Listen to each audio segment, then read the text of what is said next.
En l'an 12 après Jésus-Christ, un enfant est né au cœur même de Rome. Mais personne n'aurait pu imaginer qu'il deviendrait l'homme le plus cruel de l'histoire. Lui, c'est Caligula. Il a régné sur l'Empire romain pendant 4 ans, entre 37 et 41. Élevé par des parents qu'on pourrait qualifier de psychopathes dans un milieu impitoyable, tout était déjà en place pour qu'il devienne un vrai maniaque. Ses premiers comportements étranges ont débuté à cause de son complexe de calvitie. Ne supportant pas qu'on le regarde de haut, il a fait raser la tête de tout son entourage. Mais croyez-moi, ce n'était rien du tout comparé à ce qu'il allait faire par la suite. Il a fait décapiter des statues de dieux venus de tout le pays pour y faire installer son propre visage. Ce n'était que le début, car il s'est ensuite proclamé Dieu et a ordonné qu'on lui offre des sacrifices. Sa perversion était telle qu'il a eu un enfant avec sa propre sœur. Mais avant le terme, il lui a ouvert le ventre pour extraire le fœtus et le déclarer demi-dieu. À la mort de sa sœur Drusilla, il a interdit aux Romains de rire, de se laver, de manger en famille ou de se parler dans la rue pendant tout le deuil. Malgré ces actes, les surnoms de Caligula peuvent sembler assez surprenants. Père de la patrie et des armées, le plus grand et le meilleur des souverains, l'homme de foi, il en avait plein. Mais le plus drôle dans tout ça, c'est qu'il s'est lui-même attribué tous ces titres. À cette époque, les empereurs romains étaient les hommes les plus puissants et intouchables au monde. Cette ivresse du pouvoir permet à des gens faibles comme Caligula de commettre des actes inimaginables. Si jamais vous croisiez son regard, sachez que c'était votre arrêt de mort assuré. Et une mort absolument atroce. Il adorait regarder ses victimes se faire briser presque tous les os du corps encore vivantes grâce à des instruments de torture conçus par ses propres ingénieurs. Surtout à l'heure du dîner, assis à table, en y goûtant même un petit peu. Pour renflouer les caisses de l'État vidées par ses dépenses folles, il avait des solutions très simples. Tuer les riches et saisissez tous leurs biens. Mais ça ne suffisait pas encore. Alors il a trouvé une autre solution. Il a ouvert un immense lupanar et a forcé les femmes et les filles, des sénateurs et des puissants de Rome à y travailler. Et lors de l'inauguration, il s'est adressé à la foule en disant « Ô peuple de Rome, voyez quel cadeau votre Dieu vous a apporté. Je vous offre les familles de tous les sénateurs. Pour un prix modique, jouez avec eux comme bon vous semble. » Caligula ne faisait pas confiance aux sénateurs et ne les aimait pas.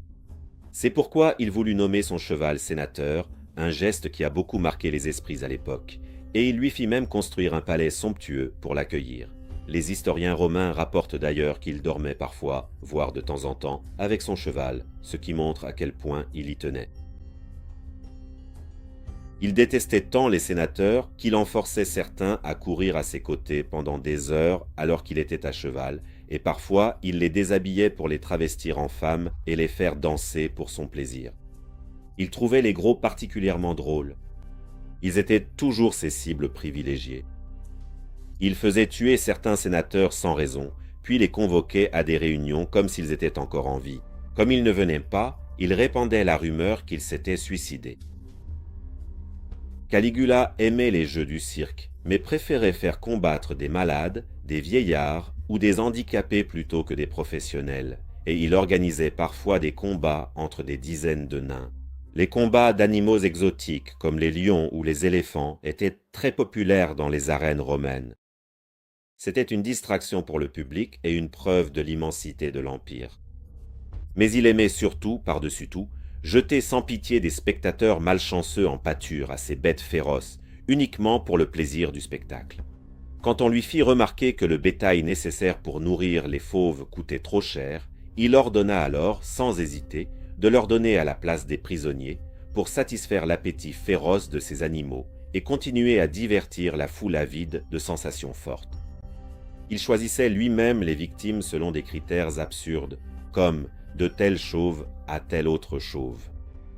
Mais sa plus grande peur était d'être oublié, car aucune catastrophe n'avait marqué son règne. Le règne d'Auguste était lié au désastre de Varus, et celui de Tibère à l'effondrement du théâtre de Fidène. Caligula priait donc pour une défaite militaire, une peste, un incendie ou un séisme.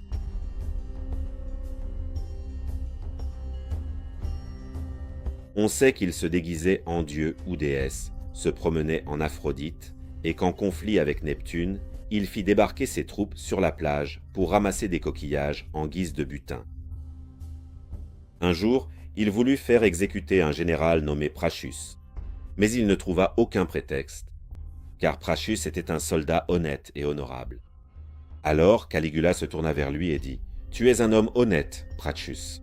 Tu es un homme honnête, Prachus. C'est pourquoi tu ne peux être un vrai Romain. Je t'arrête pour trahison envers la patrie. » Cette phrase est si profonde qu'elle semble incarner l'essence de tous les dictateurs ayant existé. À une heure indue, en pleine nuit, il convoqua soudainement 3 anciens consuls à son palais. Ces pauvres hommes, craignant pour leur vie, durent être à la fois soulagés et choqués d'apprendre, à leur arrivée, que Caligula les sommait de danser avec lui. Il n'y avait aucune once de bonté en lui. Il était l'incarnation du mal absolu. Il n'était que cruauté et perversion personnifiée. Le peuple se mit à le haïr à tel point qu'il fut lapidé à plusieurs reprises lors de révoltes. Les rues de Rome furent maintes fois inondées de sang. Soit il disparaissait, soit il anéantissait le peuple romain. Ces plaisanteries n'amusaient que lui. Il urinait dans les plats des sénateurs, leur faisait manger la chair de ses victimes, ne révélant l'horreur qu'après le repas, et éclatait de rire en les voyant vomir. L'empereur Tibère, prédécesseur de Caligula, l'avait adopté comme héritier, n'ayant pas de fils. Dès son plus jeune âge, sa cruauté et son tempérament violent commencèrent à se manifester. Il aimait assister aux exécutions, sortait la nuit vêtu d'habits étranges et d'une perruque pour chanter, danser et organiser des divertissements bizarres. Les fêtes qu'il organisait étaient empreintes d'une folie inimaginable. Il allait jusqu'à forcer son entourage à commettre des actes de cannibalisme. L'empereur Tibère disait de Caligula qu'il était une couleuvre pour les Romains et un python pour le monde. Nous voyons aujourd'hui à quel point le constat de Tibère était juste. Son nom complet était en réalité Caius Julius César Augustus Germanicus. Mais comme il parcourait les camps militaires, enfant en tenue de soldat, les troupes le surnommèrent Caligula, ce qui signifie « petite botte », nom sous lequel il resta connu. Lorsqu'il amena son cheval au Sénat en déclarant « Voici votre nouveau consul », ce fut la goutte d'eau qui fit déborder le vase. En janvier de l'an 40 et 1 après Jésus-Christ, un groupe de gardes attaqua Caligula alors qu'il traversait des tunnels après des jeux sportifs. Il fut poignardé plus de 30 fois et certains de ses restes furent jetés aux chiens.